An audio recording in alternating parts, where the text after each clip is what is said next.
Hello and welcome to another year of hatching. In this video, we're going to be talking about our incubators that we're going to be using and how to get them started so we can get on to our 21-day period of getting our chicks incubated. So for our incubators this year, we're going to be using the MagicFlies. I used these online last year. Really simple and easy to use. They do have a few quirks about them, but nothing that you can't handle. So we're going to start with the bottom here. There's 3 pieces to the bottom half. We have this first tray inside that just pulls out that has the little skids on it. And then it has a hole towards one of the ends. Then on the bottom half, we have a tray that has pegs that elevates it off of the bottom tub. This bottom tub is see-through, so the kids can still see everything that's going on inside. So we put the peg tray down, and then we have the one with the slides on it, and it just sets just right in here. It has a little bevel in it so that it stays elevated. If you can see, they're still separated. They're not touching, and that's what we want. And then we have the hole on one side, and that is where the rotating part is going to go into. So on top of the tray with the slides, we have where our eggs are going to go into. Right now it doesn't have any slits in it, but with your sets it's going to come with, I think there's about 6 to 9 of these, and I put 3 in there. These typically fit about 9 eggs, and so that's what everyone's going to be getting.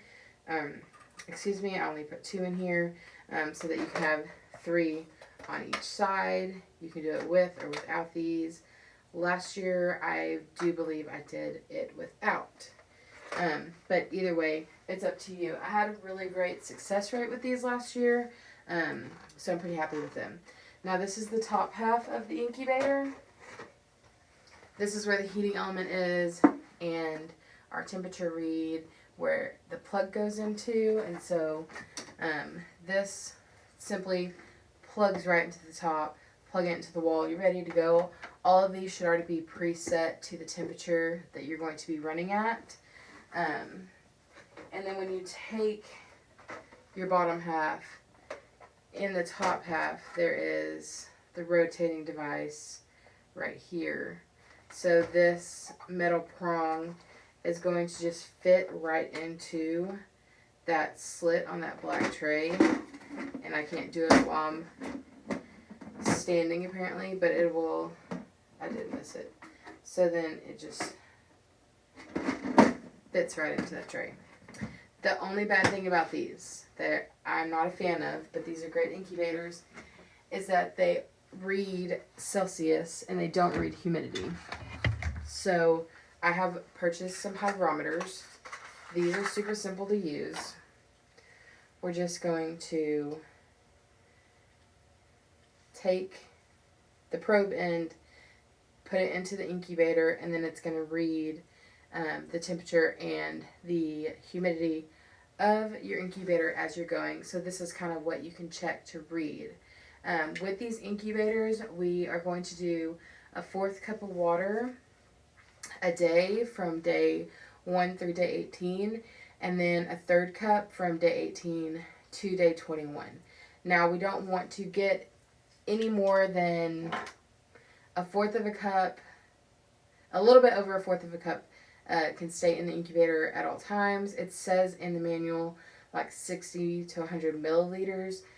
So if you want to measure in milliliters, go for it, but I did the conversions. So it's about a 1/4 of a cup to 0.42 of a cup. So that's how much water we're going to keep in it at all times. And that's the other quirky thing about these, is there's not a water spout like some of them come with. So you just have to quickly raise just an edge, dump the water straight in, it just sits at the bottom, and then close it back up again. If you ever feel like they're not getting enough humidity, you can take a damp, warm paper towel and just set it inside the incubator, and that'll help raise the humidity up a little bit. All of your hatching factors are in your hatching folder, so you can kind of read those as you go along. If you ever get stuck, my cell phone number is on one of those forms. You can call, text, whatever, any time of day, and we can work it out. You will have the MagicFly manual.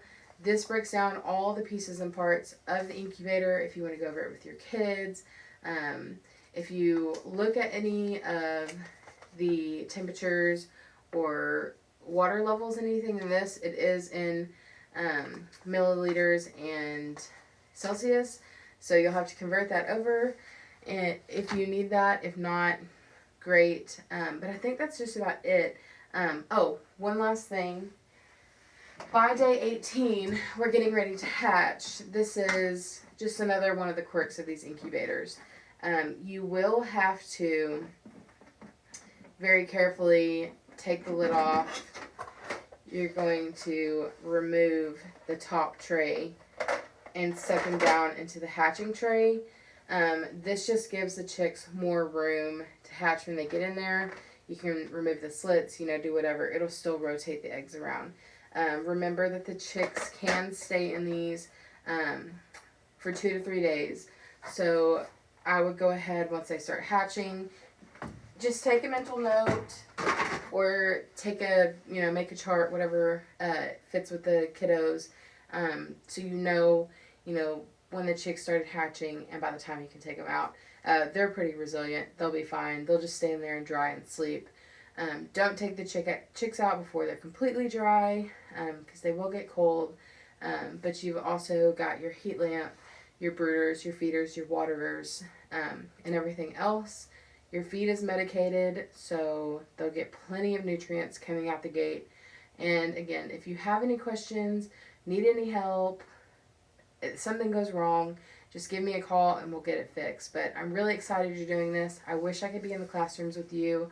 But until all of this mess is over, we will just go ahead and continue doing it like this. So good luck and have so much fun. Take pictures, send me pictures, text me pictures, because that kind of makes me feel like I'm there.